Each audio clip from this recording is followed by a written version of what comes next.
আমার বন্ধু প্রীতমের বিয়ের রিসেপশনে গেছিলাম সেদিন। ঢুকতেই থমকে গেলাম সামান্য। এ কি, বউয়ের পরনে কালো বেনারসি! ও মা, এমন তো কোনোদিন আমি দেখিনি। দেখলাম কাকিমা মানে প্রীতমের মায়ের মুখ ভার। আমায় ডেকে চুপি চুপি বললেন, ভালো লাগছে না রে, বৌমা কালো বেনারসি পরেছে। আসলে কালো রং নাকি তার বড় প্রিয়। সে প্রিয় হোক, তাতে কি, কিন্তু তা বলে আজকের এই শুভ দিনে কেউ এমন কালো বেনারসি পরে? কি সব অলক্ষণে ব্যাপার। আমিও সায় দিলাম হালকা মাথা নেড়ে। সত্যিই তো, আমিও কোনোদিন কোনো মেয়েকে রিসেপশনে কালো বেনারসি পরতে দেখিনি। আজকাল লাল বা মেরুন হয়তো অনেকেই রিসেপশনে পরে না, কিন্তু সবুজ, হলুদ, গোলাপি এরকম উজ্জ্বল রঙই সাধারণত সবাই পরে। কাকিমা সরে গেলেন একটু পরে অন্য অতিথিদের কাছে। আমিও স্টার্টার খাওয়ায় মন দিলাম। প্রীতম এলো খানিক পর, এসে হাসি মুখে বলল, কিরে, স্টার্টারগুলো ভালো হয়েছে? আমি সম্মতি জানিয়ে আস্তে আস্তে বললাম, সুমনাকে আজ ব্ল্যাক বেনারসি পরতে বারণ করতে পারতিস। হাজার হোক আজ একটা শুভ দিন। কাকিমার কিন্তু ব্যাপারটা ভালো লাগেনি। প্রীতম ওর স্বভাব মতোই হাসতে হাসতে বলল, সুমির জন্য ওই বেনারসিটা আমিই পছন্দ করেছি রে, কারণ ব্ল্যাক ওর প্রিয় রং। কলেজ লাইফে যখন আমরা প্রেম করতাম তখন থেকেই ও বলতো জীবনের স্পেশাল দিনে ওর কালো বেনারসি পরার ইচ্ছা, তাই আমি ওকে নিতে বললাম এটা। যদিও ও বারণ করছিল কি সব মঙ্গল অমঙ্গলের দোহাই দিয়ে, মায়েরও আপত্তি ছিল খুব। হ্যাঁ, সেটাই তো স্বাভাবিক। আজকের দিনে এমন না পড়লেই ভালো হতো। এবার একটু গলা নিচু করল প্রীতম। জানিস, আমার মায়েরও প্রিয় রং ছিল কালো। লাল রংটা মায়ের কোনোদিনই ভালো লাগতো না, কিন্তু তবুও আমার মা নিজের বিয়ে, বৌভাত সব অনুষ্ঠানে লাল বেনারসি পরেছিল, কারণ ওই যে সবাই বলল এটা শুভ। কিন্তু লাভ তাতে কিছুই হয়নি জানিস।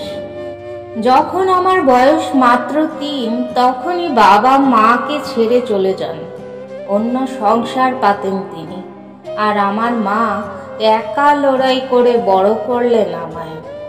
আমার মা কিন্তু জানেন সব, কিন্তু তবুও সুমির কালো বেনারসিতে তার আপত্তি। কারণ ওই যে তিনিও আটকে পড়েছেন বস্তা পচা কিছু শুভ অশুভর ক্লিশে কনসেপ্টে।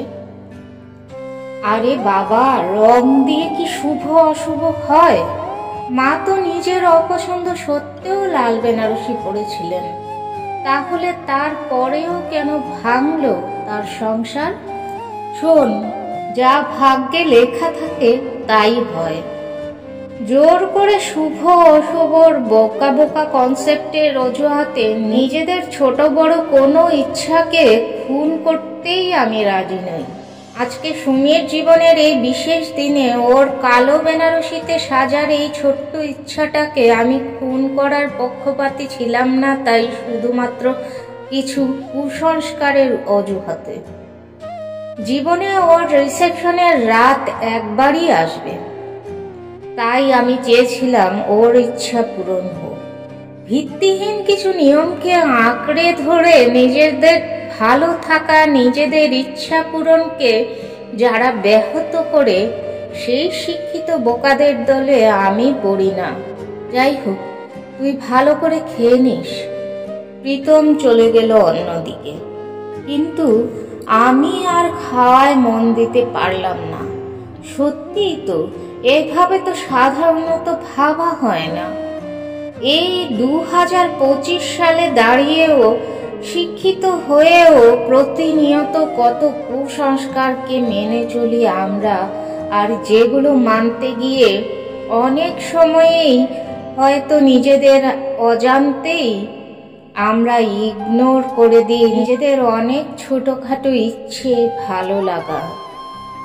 কিন্তু একটু যুক্তি দিয়ে ভাবলে এগুলো সত্যি ডাহা বোকামি। জীবনের পরিসর বড্ড ছোট্ট, তাহলে কেন কিছু অযৌক্তিক নিয়ম বা কুসংস্কারকে ধরে আমরা ইগনোর করব নিজেদের ছোট ছোট শখ, আহ্লাদ বা টুকরো ভালো থাকাগুলো? সেদিন প্রীতমের কথাগুলো সত্যিই যেন ভাবিয়ে দিল। আমি ঠিক করলাম আর নয়, অন্তত কোনো নির্বিচারে মেনে চলা বোকা বোকা লজিকলেস কুসংস্কারকে মনে জায়গা দিয়ে নিজের ছোট্ট কোনো ইচ্ছাকেও পরিত্যাগের বোকামি আর কখনো করব না।